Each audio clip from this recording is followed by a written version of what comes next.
네, 경제단을 보다 쉽게 풀어보는 경제 읽기 시간입니다. 오늘도 다양한 경제 이슈들 권혁중 경제평론가와 짚어보죠. 어서 오십시오. 네, 안녕하십니까. 예.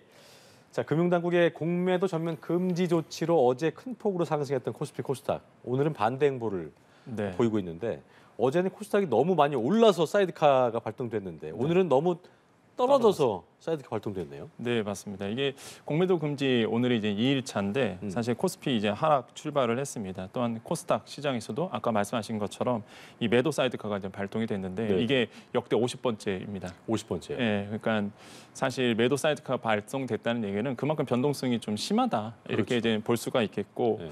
어제는 또 3년여 만에 매수 사이드카가 발동이 됐잖아요. 그러니까 어제는 너무 올라서 오늘은 또 너무 많이 떨어져서 이렇게 해서 변동성이 좀 심한 시장으로 이제 가고 있다고 보시면 되겠습니다. 네. 그러니까 어제 외국인들이 이제 주도 영향을 좀 줬는데 어제만 하더라도 이제 코스피 그다음에 코스닥 다 합쳐서 한 1조 2천억 원 정도 매수를 했거든요. 외국인들이. 쇼커버링 현상들이 어느 정도 일어났다라고 보시면 되겠고. 근데 오늘 이제 순 매도세로 이제 외국인들이 돌아섰거든요. 그러다 보니까 이제 많이 빠지고 있는 상태다라고 보시면 되겠고. 그래서 지금 시장에서 그런 얘기를 합니다. 이제 쇼커버링에 대한 수급 개선 효과가 너무 단기적으로 끝나는 분위기다라고 이제 보시면 되겠는데 많은 분들이 이제 투자하실 때 주의하셔야 되는 게 외국인들 입장에서는요. 일단은 주식시장을 봤을 때 꼭 물량을 털고 나와야 되는 건 아니다라고 말씀을 드립니다. 그러니까 많은 분들이 이제는 공매도 금지가 됐으니 무조건 쇼커버링이 해야 돼.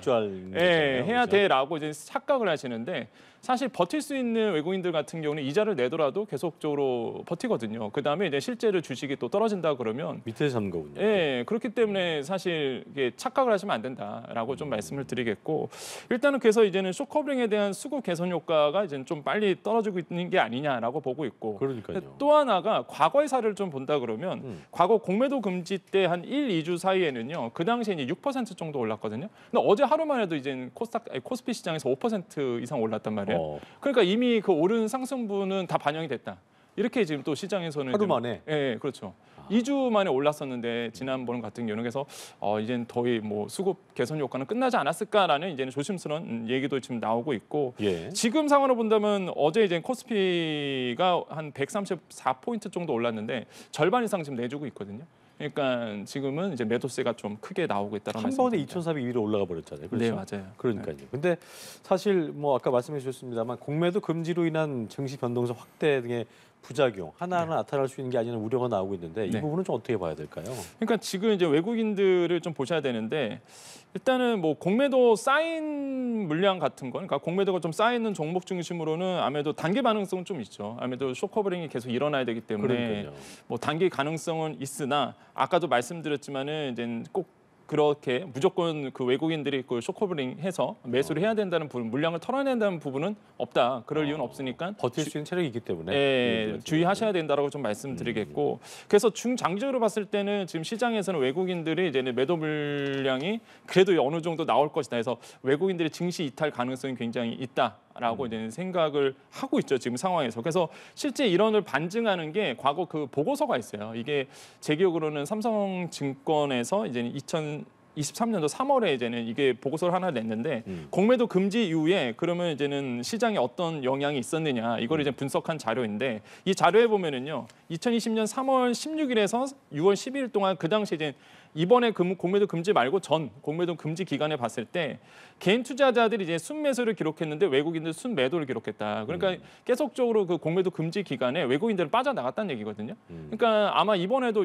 비슷한 현상이 일어날 것이다라고 이제 시장에서는 보고 있고 외국인들이 빠지다 보니까 아무래도 주식 시장의 이제 흐름을 이끌어가는 건 개미 투자자들. 그래서 한때 그랬었잖아요. 뭐 개미 투자자들이 주식을 이끌어간다라고 나올 정도가 사실 그때 공매도 금지 구간이었거든요. 그러니까 아마도 이번에도 아마 공매도 금지가 됐기 때문에 한시적 금지입니다. 개미들이 또 일부할까요? 개미 투자자들이 아마 주식시장을 이끌어 갈 수밖에 없는 구조가 된다. 이렇게 좀 생각해 볼 수 있겠죠. 예.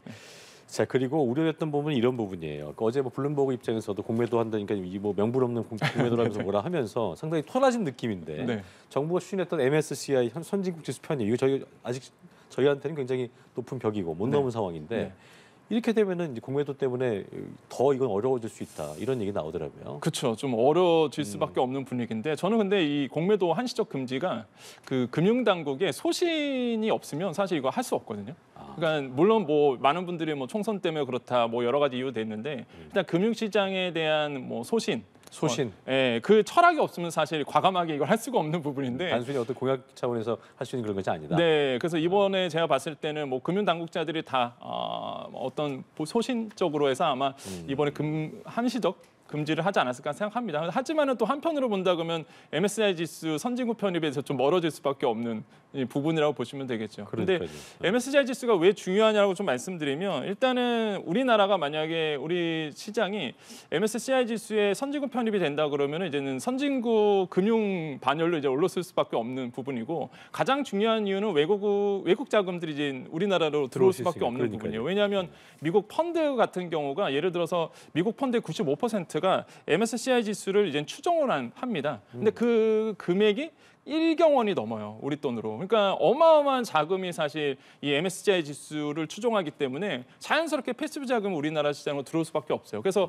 계속적으로 이 선진국 지수에 편입을 하려고 우리가 노력했던 거죠. 근데 이번에 이제 공매도 금지로 인해서 이 MSCI 그 선진국 지수에 우리가 들어갈 분위기로 본다 그러면 조금 악영향을 미칠 수밖에 없는 부분으로 이제 간다. 예. 하지만은 워낙 그 시장 자체가 그 공매도로 인해서 좀 혼탁한 부분이 있었기 때문에 이런 부분에 대해서 이제 정부 당국자들이 아마 소신적 발언하지 않았을까 생각을 해보겠고 김주영 금융위원장이 그런 얘기를 했습니다. 공매도 금지 같은 경우가 이 지수 편입의 가부 역할을 하는데 꼭 중요한 역할을 하는 건 아니다.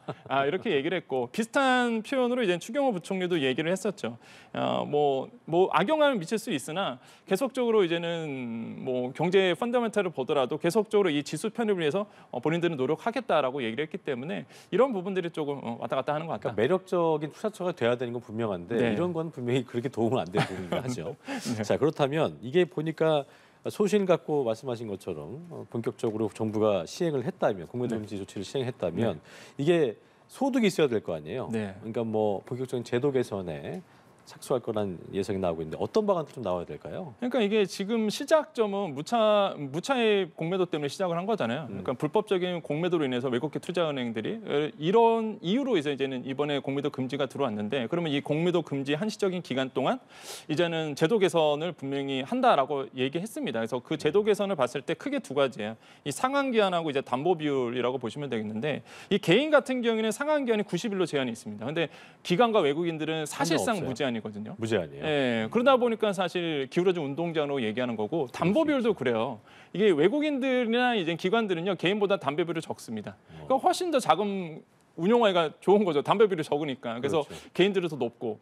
그래서 사실상 공매도를 한다 그러면 기관과 외국인들의 전유물이다. 이렇게 표현할 수밖에 없거든요.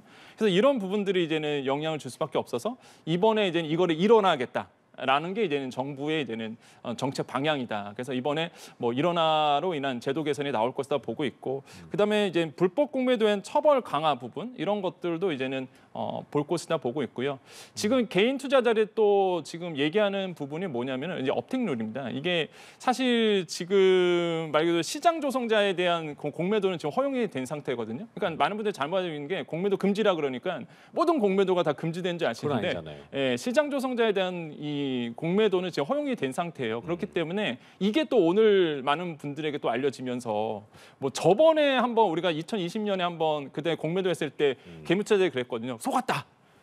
아니 시장 조성자에 대한 공매도가 대단히 이러면서 속았다라는 그 당시에 있었는데 이번에도 마찬가지로 이런 분위기가 조성되다 보니까 오늘 좀 매도 물량이 좀 많이 나오지 않나 이렇게 생각을 해봅니다. 알겠습니다. 자, 주제를 좀 바꿔서 카카오 얘기를 좀 해볼게요. 창사 위기 최대 위기에 빠진 카카오의 정상화를 위해서 김범수 창업자가 전면에 다시 등장을 했는데 일단 경영 쇄신기구 신설을 하고 직접 지휘하기로 했다고 하더라고요. 구체적으로 어떤 역할을 하는 겁니까? 예, 경영 쇄신위원회를 이제는 발족을 하기로 했는데 이게 위원장 같은 경우는 김범수 센터장이 이제 맡기로 했습니다. 또 중요한 거는 이제 위기 극복을 위해서 이제 만들었다라고 보시면 되겠고 아무래도 이제 카카오에 대한 여러 가지 이야기 있다 보니까 경영진에 대한 쇄신, 경영진에 대한 어떤 황고 탈퇴 이런 관점에서 이제는 외부 기관을 만들었다 보시면 되겠고요. 이게 지금 그러면서 준법과 신뢰위원회를 이제 설치하는데 이게 삼성의 그 준법감시위원회라고 있습니다. 요거를 이제 모티브로 해서 나온 건데 요거랑 조금 다른 게 있어요. 그러니까 삼성 같은 경우에는 법원의 요구로 해서 사실 만들어진 기관이고 이 카카오가 이번에 만들었던 준법과 신뢰위원회는 이제 스스로 이제는 자발적으로 만든 위원회라고 보시면 되겠고요. 그러니까 결국에는 외부 감시를 통해서 이제는 경영을 투명하게 있다. 이게 아주 중요한 요인이고 또 한 가지가 이름이 약간 또 다른 게 있습니다. 그러니까 삼성 같은 경우에는 준법감시위원회잖아요. 이번에 카카오 같은 경우에는 준법과 신뢰위원회. 그래서 신뢰자가 들어갔어요. 그러니까 뭐냐면 이제 많은 국민들의 지지를 다시 한번 얻겠다라는 어떤 대외적인 표현이지 않을까 이렇게 좀 생각을 해봅니다. 그래서 이런 위원회를 거쳐서 외부 감시를 받겠다. 그래서 다시 한번 카카오가 국민들의 사랑을 받는 기업으로 발돋움하겠다라는 어떤 의지를 이번에 좀 보여줬고요. 김소영 전 대법원장이 이제는 위촉이 됐죠. 그래서 이런 부분도 좀 많이 다르다라고 말씀드립니다. 자, 카카오 입장에서는 신뢰 얻으려면 뭐 어쨌든 많은 걸 좀 바꿔야 될 텐데 네. 경영진 교체 카드 꺼내들 가능성도 좀 제기되고 있는 상황인데 네. 당장 이제 내년 3, 4월 네. 기점으로 계열사 대표의 절반 이상이 임기가 끝나기 때문에 네. 물갈이 가능하다는 얘기도 나오더라고요. 굉장히 상징적이에요. 그러니까 김범수 전 의장 아니면 지금의 이제 센터장은요. 과거에 그 네이버와 분리가 됐었을 때 많은 상처를 입었습니다. 사실. 그러다 보니까 측근들 모든 CEO들 자기의 측근들로 다 입혔거든요. 그랬군요. 그런데 이번에 만약에 어차피 말씀하신 것처럼 3, 4월에 이제 어차피 물갈이가 돼야 되는 상황이에요. 그래서 대표 임기가 만료되다 보니까 그래서 이번에 과연 외부 임원들이 대표가 된다 그러면 그게 이제 상징성인 거죠. 측근이 아닌. 네, 측근이 아닌 분들이 만약에 CEO로 들어온다 그러면 그러겠죠. 카카오가 이제 변해간다라는 것을 시작점이다. 그래서 이런 부분에 대해서 지금 이제 시장은 주목하고 있다고 말씀드립니다. 알겠습니다. 여기까지 경제읽기 권혁중 평론가와 함께했습니다. 오늘 말씀 고맙습니다. 네, 감사합니다. 예.